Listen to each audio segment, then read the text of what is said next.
Well, we are well into week 8. In fact, so far in that we're past week 8 and now into spring break.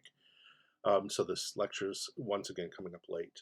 And one of the things I want to mention with uh, coming up the lectures, and I will remind you that I'm creating all new content this semester. So this is not an excuse. Just sometimes it takes me time to process through stuff, just like you're processing through stuff and create stuff. And I think it's worthwhile pointing that out because right now you are after a workshop, processing through what people said about your papers, what people said about your projects, and starting in on revision of those projects so that you can turn in the document, the project that you want to turn in next week. Um, it takes time, and sometimes our academic plans don't work out in the way that we want to. Um, and so we have to keep on revising, keep on working, keep on thinking, and keep on reading and studying until we get to the point that we want to get to. Unfortunately, we also live in a system, a paradigm of deadlines. There's a deadline for workshop, and many people in our class missed that deadline this past week. There's a deadline that I put for myself for a lecture, and I missed it this past week. We do miss deadlines, and that does cause problems, especially when for you, for instance, deadlines are based are part of your requirements for a grade, or for me when I'm trying not to get us too far behind, and I want to make sure we're producing content so that you can learn the things that you need to learn. We do have to have grace with each other, and sometimes academic work requires a special grace as we understand what each other are going through to develop our academic production. I hope you're in the middle of that, producing your material for your project and thinking through it carefully. I will encourage you to jump onto that workshop and still try to get people into a discussion, even though it looks like many people have forgotten that it's there. So, this week 8, dangerous eating, ethnicity, and commercial culture. We had a lot of interesting texts this week. Um, and I think I want to point out some of the meanings behind those texts before I get into some of the points of this PowerPoint. First, and this is kind of in reverse order. The fish cheek story is a very famous story, and it's kind of generally the way we think about ethnic foods and ethnic experience. And the way we think about it is often through the Western lens, U.S. lens, and what it seems like standard food is, or the commonly accepted food, or the food of the masses for Western culture, hamburgers and hot dogs for U.S. culture.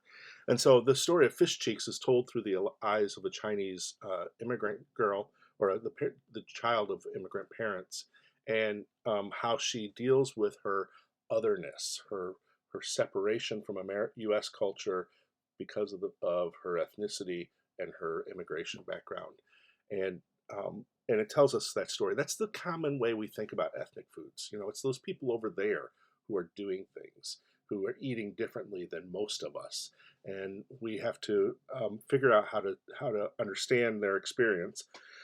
And so authors like Amy Tan are really useful in helping us understand the experience of otherness. We then get the example of Key and Peele in their skit for Soul Food. And that's another way of thinking about ethnic or racially marked foods, to think about how we perform race or ethnicity in our given communities and our given backgrounds. When you have an experience outside of your community, you build an experience of your own meanings outside of that community, particularly when it comes to dominant cultures and oppressed cultures. How do you then go back into your community and perform ethnicity or race? And that Soul Food does a good job of pointing that out. We then have the question of the ethnic food aisle in grocery stores, which is a really fascinating little video to think about how we practice exclusion, how we practice segregation, even in our very grocery stores today. And what that one asks us to think about is inclusion. How do we be more inclusive as a society? And I'll bring up at this point, you may be familiar with the push in the past few years for diversity, equity, and inclusion. And this video is particularly about that issue of inclusion. We then have the question of diversity that comes in with McDonald's, and how McDonald's pretends like it is being diverse, but it's really doing that for profit margin. And then the question of appropriation, how we appropriate other cultures into into our own cultures and just say that they're ours now. Like, for instance, Taco Bell. You pass Taco Bells all the time. And one of the things we don't realize when we pass Taco Bells is the ways that it has appropriated a culture, an entire culture, an entire ethnicity, and made it American. Now, Mexican culture is American culture. It is part of American culture without a doubt. But when we go to Taco Bell, or when we think about Taco Bell, we rarely think about how we have appropriated an entire culture and erased the ethnic people behind that culture, and instead just grabbed their food and said it, or grabbed their identity, parts of their identity, and called it our own. And of course, Taco Bell is not exactly Mexican food. It's something very different. But we still use the Mexican ideology. If you look at this very old Taco Bell on the left-hand side, you will see the restaurant from the 1980s, and you can see their mascot standing out there in the front, and a little statue of the mascot on the right. It's a pretty racist and problematic image that was just held up as being what is normal when you pass it on a street in the US. The sombrero on top of the sign. We're not so far from this. Just in the 90s, we had the Chihuahua dog saying, "Yo quiero Taco Bell." And just the use of Mexican culture to sell bean burritos is rampant in our culture. We're going to look at a few more images of this. And the point of these slides today is just to build further awareness of how ethnicity plays a role in our culture, and how it is used, how it is represented, how it is abused in our culture, particularly when it is being used and represented and abused by non-ethnic persons. And a corporation is not an ethnic person, even if it was founded by an ethnic person. Sorry, went the wrong way.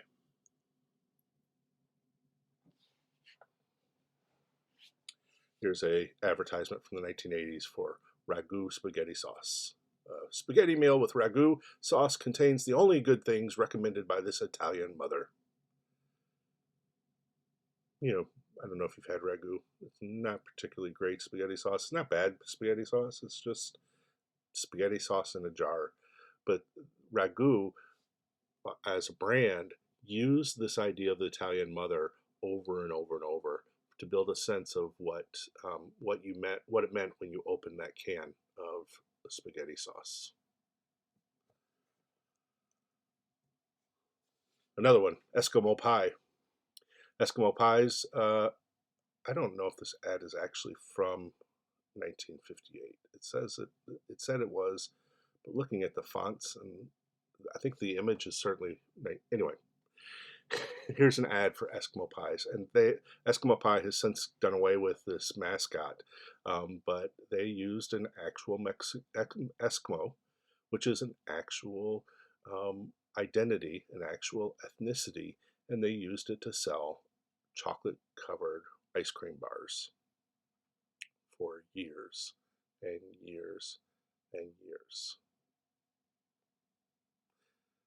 This is a fairly benign image. It's not like it's really offensive or racist. It's just a cute little kid in a fuzzy hat.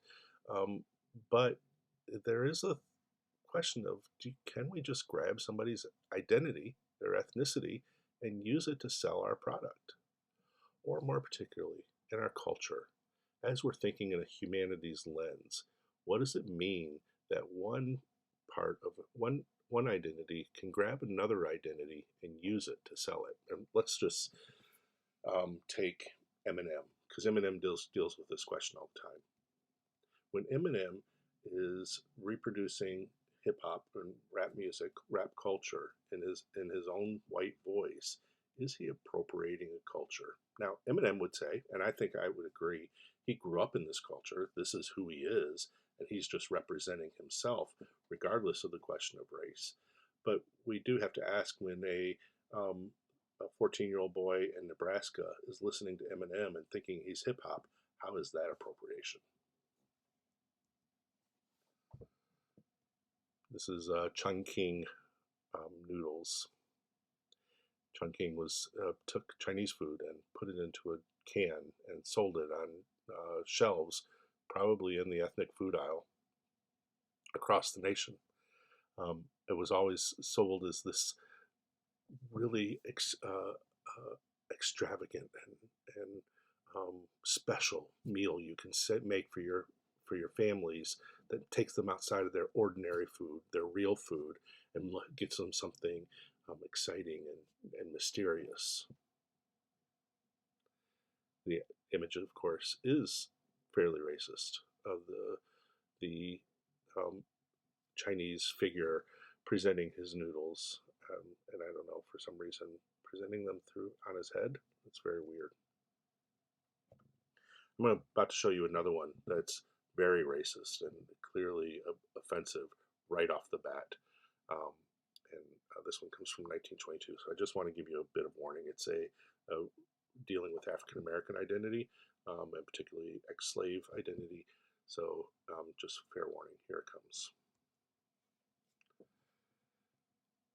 This was a ice cream treat from 1922. Which was a red ice cream bar with little black um, food coloring in it as a piece of watermelon.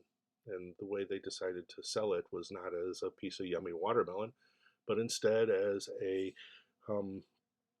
treat for little racist figures, black figures, black children. And the word on your screen there, the title of the product, is a particularly offensive title. It's not as offensive as the N word, but you use it today, and people are going to look at you and say, "What the hell is wrong with you?" This was held up as being a common advertisement you could see in 1922. That's 100 years ago. A lot of times we like to think that we have advanced so far, but 100 years is not that far back. It's your great grandparents or great great grandparents. It's my great grandparents.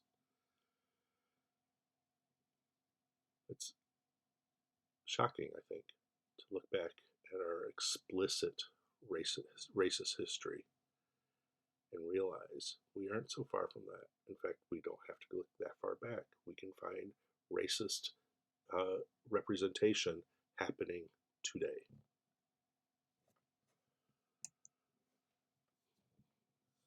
In the 60s, Pillsbury wanted to fight with Kool-Aid, so they wanted to create their own brand. So they created the Funny Face drink, and of course they had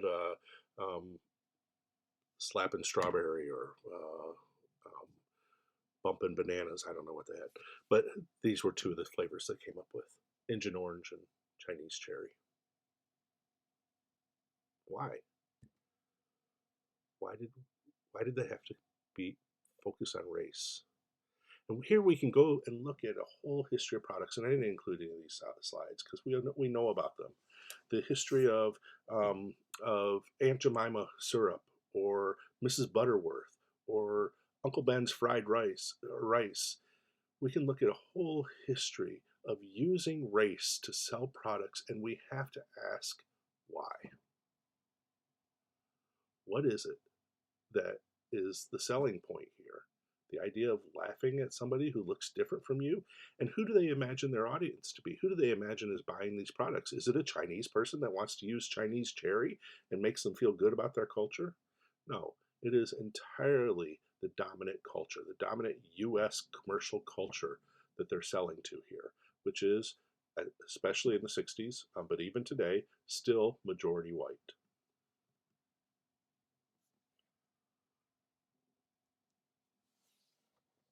There's a restaurant in my town in the 1980s in Battle Creek, Michigan called Sambo's. And Sambo's restaurants were all across the US. Sambo comes from a children's book that was imported to the US with a figure called Sambo. And it was a little kid who was in the African wild. And the book was called Little Black Sambos. In the 1950s, two people, businessmen, wanted to start a restaurant. And they decided to call their restaurant Sambo's. They said it was because their names were Samuel and Bob, and so they called it Sambo. But what they immediately did was go and tie this name into this racist history of this racist figure called Sambo. And many of the decorations and the ways they did their restaurant was designed around this black figure, this black little boy, and you would go and eat your pancakes in celebration of your racist appropriation. They immediately got some criticism for this. I mean, it's the 1950s. We're all modern here. We care about other people. How can you possibly represent this black culture through this character in a national restaurant? There were like 1,200 of these restaurants across the U.S. So they changed it. Instead of having Little Black Sambo, they decided to have Little Indian Sambo. That is Indian from the Asian country of India. And they recreated the figure Sambo as a little Indian boy. I'm not sure why nobody said, "Hey, that's racist too. Why would you do that?" But they adopted it, and the Sambo's restaurants lasted up through the 80s, and the last one closed just a couple years ago. I think they probably got rid of this imagery before then, but I can tell you that this imagery was there in the 80s when I went to the Sambo's restaurant in Battle Creek, Michigan, before we even thought about it, how it was racist, how it was appropriating, how it used the ethnic figure, the ethnic body, to sell pancakes. Land O'Lakes butter is another one.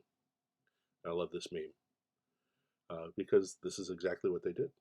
They used this Indian figure for decades until somebody said, "Hey, that's racist." So what did they do? They got rid of the figure and they kept the same image. They kept the land.